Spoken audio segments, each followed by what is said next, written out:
Good morning. Welcome to Storyvine. My name is Carl Schwanke, and I'm one of the children's people at the Myers Park Library. I'm so glad to be here telling stories today because Storyvine is a special day full of traditional storytelling, which is telling stories with just your face, your voice, and your body. The story I'm going to share today is Sody Saleratus, an old traditional Appalachian folk tale that I've got my version from Richard Chase, and this version is also available by Joanne and Ken Compton. All these are available to check out from the library. Before I share my story, though, I would like to invite you to be part of our summer break Read, Learn, Explore program at the Charlotte-Mecklenburg Library. All you have to do is log into our website, keep track of your learning activities between June 7th and August 14th. Just for signing up, you'll get a free Wendy's Junior Frosty. And when you complete the program, you will win a book. So sign up starts on May 17th. Your teacher has more information on how you can get signed up. And now, let's jump into our story. Now, I decided to make this. When I tell this out live, I make this very interactive. But since it's just you and me and the camera, and I can't see you, I'm going to trust you to interact with me. There'll be places I'll ask you to say something, or you can answer a question. So just feel free to speak up. I won't be able to hear you for real, but use your imaginations. As you do in storytelling, all this takes place in your mind. Now, this story is an old traditional story, takes place in Appalachia, which is the mountains of western North Carolina, eastern Tennessee, southwestern Virginia, et cetera, et cetera. This is an old story. That I said, a fellow named Richard Chase, way back in the 1930s, recorded a lot of the old timers telling their favorite stories before they were all forgotten. And this one is called Sody Saleratus. Now, I've got to tell you one more thing. Up in Appalachia, they have their own unique dialect, their own unique accent, their own unique way of speaking. And they really do talk like this. I have a friend who had a daughter who grew up there. He asked her one time, "What color is rice?" She said, "What?" So they really do talk like that. It's going to be part of the story. Now, this story takes place a long time ago, back in the days where times were hard, people had to make do with what they had. And this days, way back in the day, there was a little log cabin way back up in the mountains. I mean, way back up in the mountains. I mean, far, way. Well, isn't anyone going to ask me how far back up in the mountains it was? I'm glad you asked. It was so far back up in the mountains that they had to put up road signs so the birds wouldn't get lost flying south for the winter. And in that place way back up in the mountains, there was a little one-room log cabin.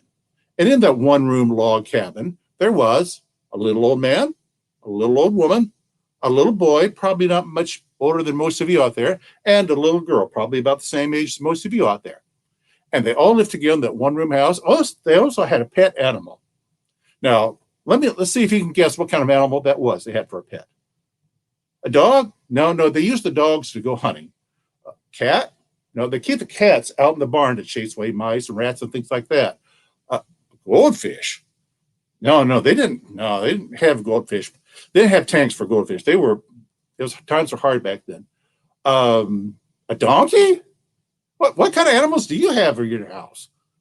No, what they had was a little pet squirrel. Yeah, I said times were hard. They had to make do with what they had, so they had a little pet squirrel. And every morning, the little old man, the little old woman, the little boy, the little girl, and the little pet squirrel would wake up hungry. Do you ever wake up hungry? Oh, yeah, me too, every morning.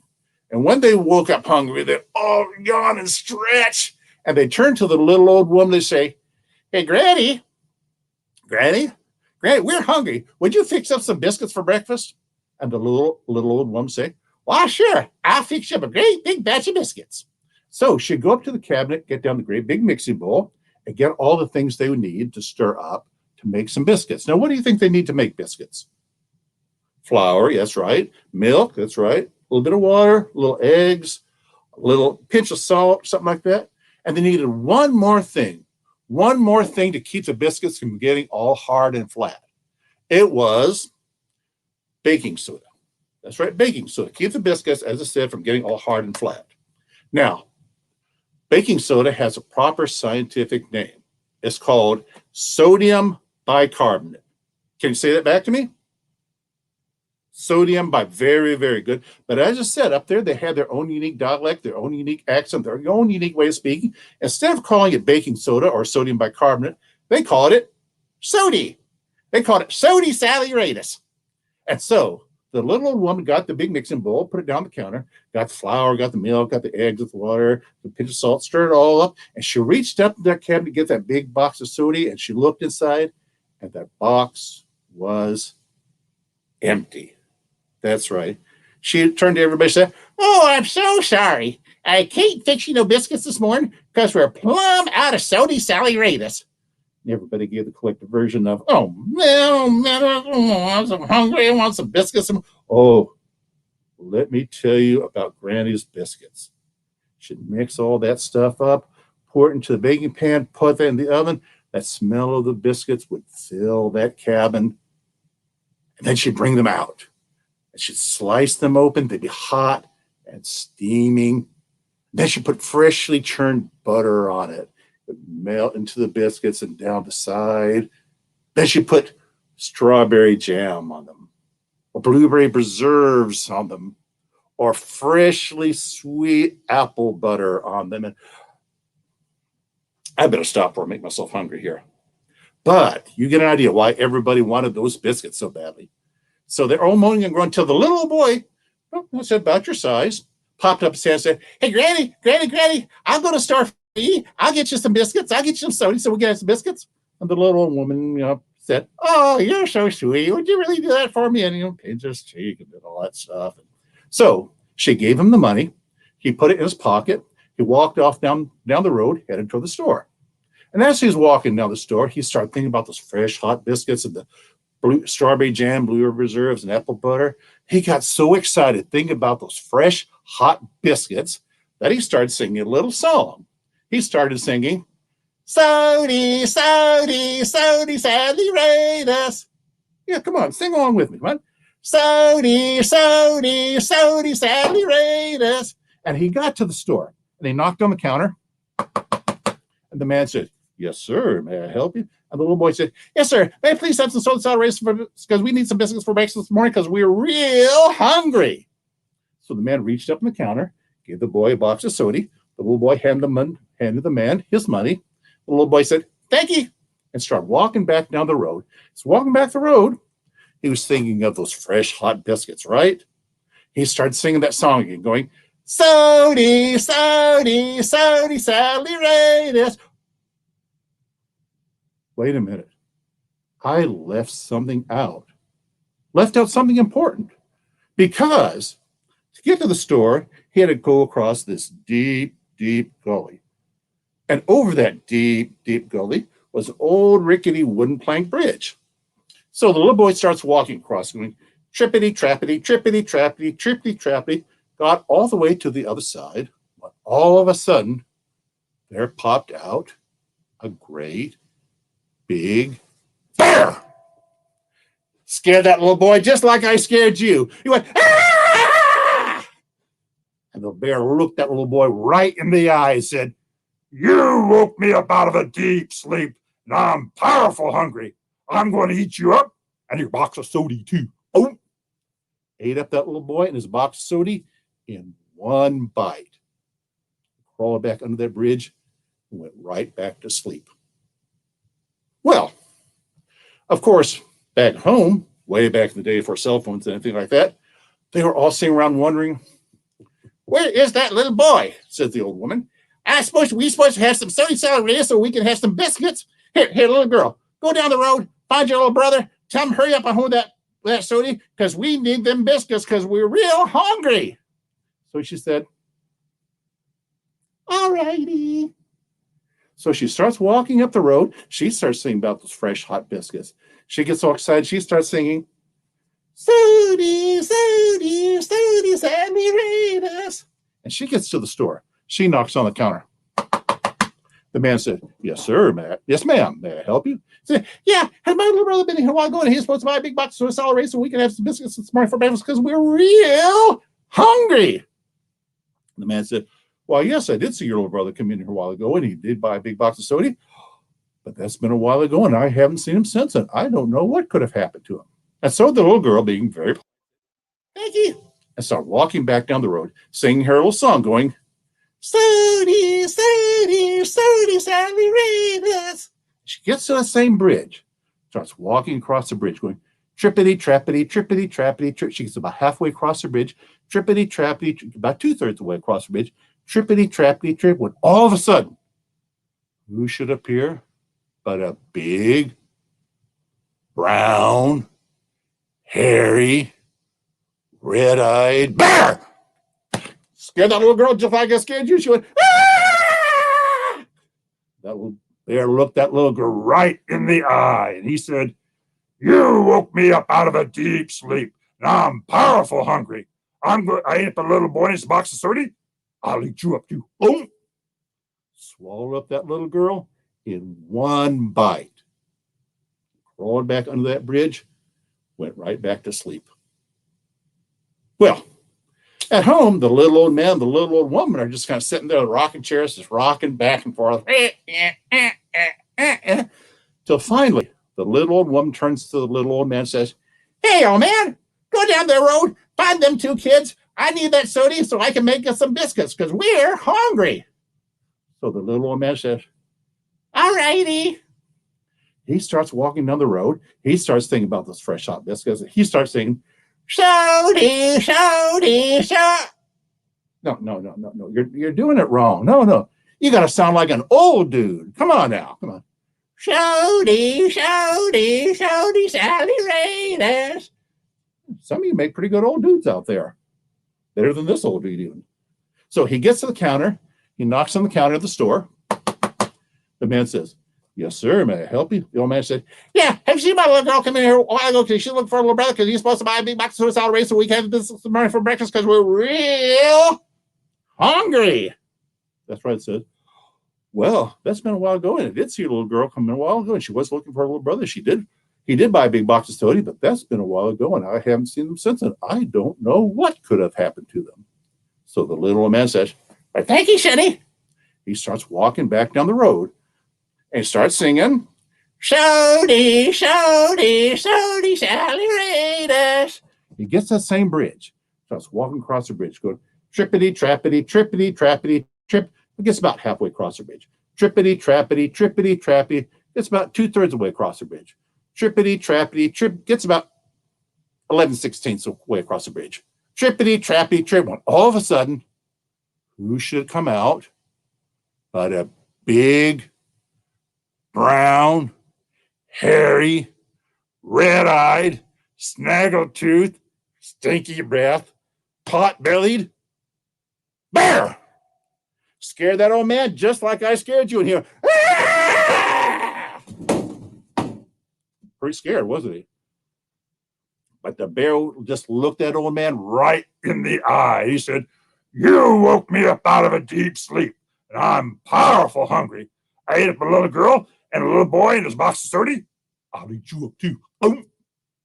Swallow up that old man in one bite. Crawled back down the bridge and went back to sleep. Well, by this time, that old woman is getting really impatient. She's sitting in a chair. Then finally she says, well, if you want to do something right, you got to do it yourself. I'm going to go find them, bring that box of soda home myself, make them biscuits because I'm hungry. So she runs out the door, just running down the road, think about them biscuits. Oh, she's got an attitude. She starts singing, going, Sody, Sody, Sody, Sody. Oh, come on now. So sing like you've got an attitude. Come on now. Sody, Sody, Sody, Sally Raiders. Oh, my. I hope you don't have that attitude. That's some kind of attitude at school, do you? At home? No, I'm sure you don't. You're good kids, I'm sure. So she gets to the counter, to the store, knocks on the counter. The man says, yes, ma'am. May I help you? She said, yes, Eddie. And you seen a little man come here a while ago because he was looking for my little girl, looking for my little boy because he's supposed to buy a big box of salad race so we can have some biscuits this morning for breakfast because we're real hungry. That's right. He says, Why, yes, I did see your little old man come in a while ago, and he was looking for your little girl, and she was looking for a little boy, and he did buy a big box of soda. That's been a while ago, and I haven't seen them since, and I don't know what could have happened to them. So the little old woman says, thank you, Shoddy. She starts walking back down the road singing, Sody, Sody, Sody, Sally Ray. And she gets to that same bridge, starts walking across their bridge going, trippity, trappity, trippity, trappity, trippity, trappity, kablunk. Trippity, trappity, trippity, trappity, trippity, kablunk. One more time she goes, trippity, trappity, trippity, trappity, trip, kablunk. Oh, why is she going kerplunk? Well, her skirt was a little too long. She'd take a few steps and her boots would get caught up in the skirt. She'd go kerplunk. So she goes across the bridge one more time, gets almost all the way across. Out from under the bridge who should appear but a big, brown, hairy, red-eyed, snaggletooth, stinky breath, a pot-bellied, sharp-clawed French poodle. Yeah, French poodle. No, of course, it really wasn't a French poodle. I'm just trying to see if you were paying attention. It really was a bear. Scared that old woman just like this scared. She went, ah! That bear looked that old woman right in the eye and said, you woke me up out of a deep sleep. Now I'm powerful hungry. I ate but a little old man, a little girl, a little boy, and a box of soda. I'll eat you up too. Boom. Swallow up that old woman in one bite. They crawled back under that bridge, went right to sleep. Now let me ask you, who's left at home? Oh, the squirrel. That's right. The squirrel. Most kids just say, oh, I don't know. Nobody's left. No. You remember the squirrel. Good for you. And that squirrel, well, he's running around the house, running circles around the house, onto the tables, onto the chairs, or the furniture, just running fast as he can. He's hungry. He says, wait, chitter. Which the squirrel talk means, where is everybody? I'm hungry. I want some biscuits. I'm going to go find them. Tell them hurry up home and bring me that soda so we can have them biscuits.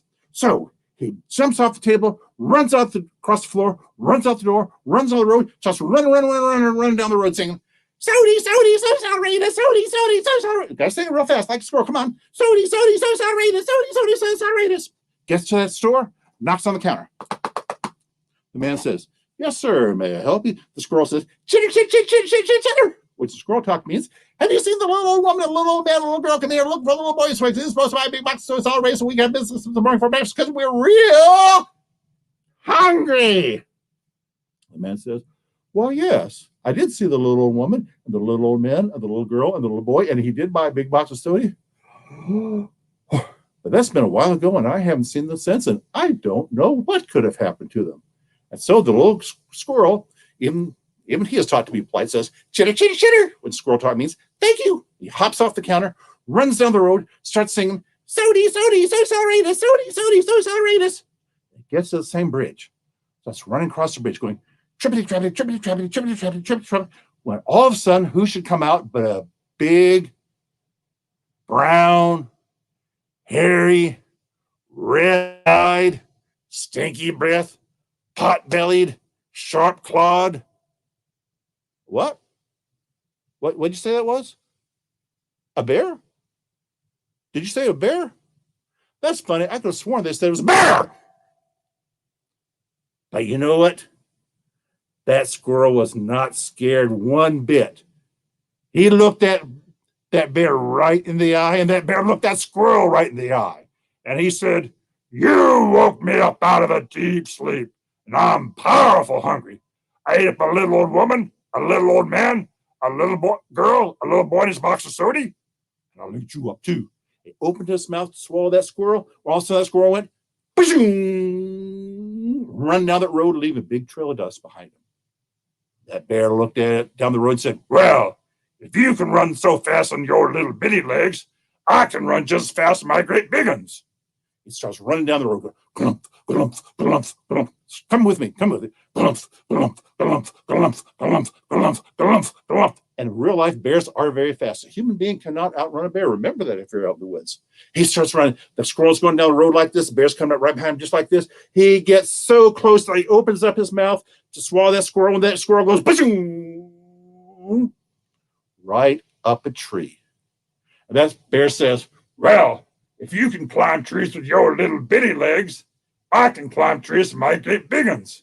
He gets his claws and starts digging them to the tree, climb the tree, going, good junk, good junk, good junk, good junk, good, come with me, good junk, good junk, good junk, good junk. And he gets up to a great big old branch, a big old limb.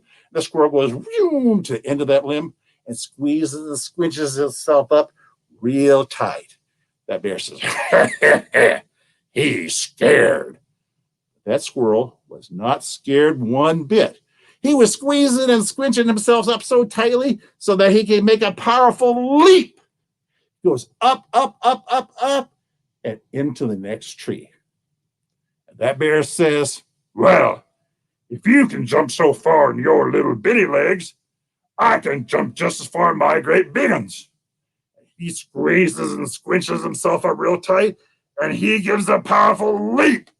Goes up, up, up, up. And do you think he makes it? Of course not. Oh, bam! Hits the ground, kersplat. When he goes kersplat, well, he pops right open, and out jumps the little old woman, out jumps the little old man, out jumps the little boy, the little girl, and the little boy, and his box of soda. So they all go back home, and Granny mixes up the stuff and cleans off the box a bit, and mixes it all up, makes a great big batch of biscuits. When they come out, she gives one to the little old man, one to the little girl, puts one on her plate, gives one to the little boy, but she gives 2 biscuits to that little squirrel. And that is the story of Sody saleratus. And now that you've heard it, remember that. Don't have to tell word for word just like I did. Remember now that I can tell stories. Now you can too. Thank you so much for sharing that story with us. Join us again next year for another day of more traditional storytelling at our part of our Storyvine experience. There's more great tellers coming up today, so listen and enjoy. Thank you so much.